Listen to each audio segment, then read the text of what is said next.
Well, we broadly welcome those relaxations, clearly, because it's consistent with the message that we were putting across yesterday in the messages and the press releases that we issued. Yesterday we called for the social gathering rule, the restriction, to be lifted. We think that now, if you look at the statistics, we track the statistics on a daily basis regularly, as does the government, and we think now it's when you place restrictions on civil liberties, they need to be proportionate and they need to be justified, and they need to be in the context of the state of the active cases in the pandemic. Now we've had a massive lowering of active cases, and a very successful vaccination program, which is having an effect on that.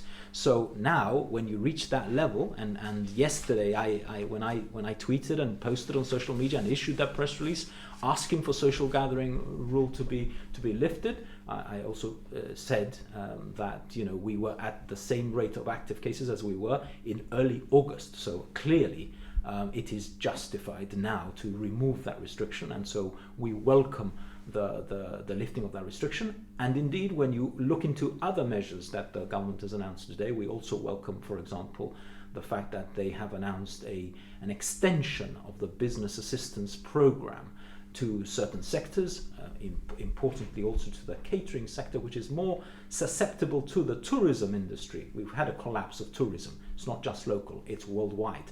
And that sector needs to be helped to carry it through until there is a recovery in the tourist trade. So we also welcome particularly the business measures that were announced today.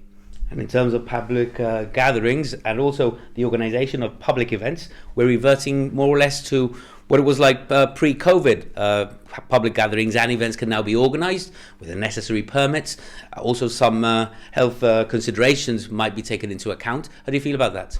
Well, look, I think we've had a very strange year, and we've had the toing and froing and imposition, and then the relaxation of restrictions on civil liberties, depending on where we were with the pandemic. We've always understood that if there was a public health need.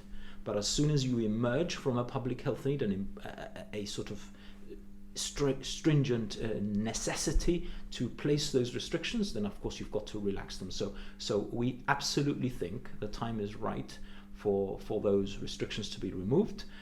Does there need to be a residue of public health controls as we emerge? Yes, we also understand that as you go forward, you've got to be cautious as well and do that in a fair and proportionate way. So we understand that you're always going to want to take advice from public health officials, but now's the time to lift restrictions. And if there's a necessity in future to reimpose restrictions because, God forbid, we are in a situation where there is a new strain and it's the immunity doesn't work and so on, then of course we understand that too.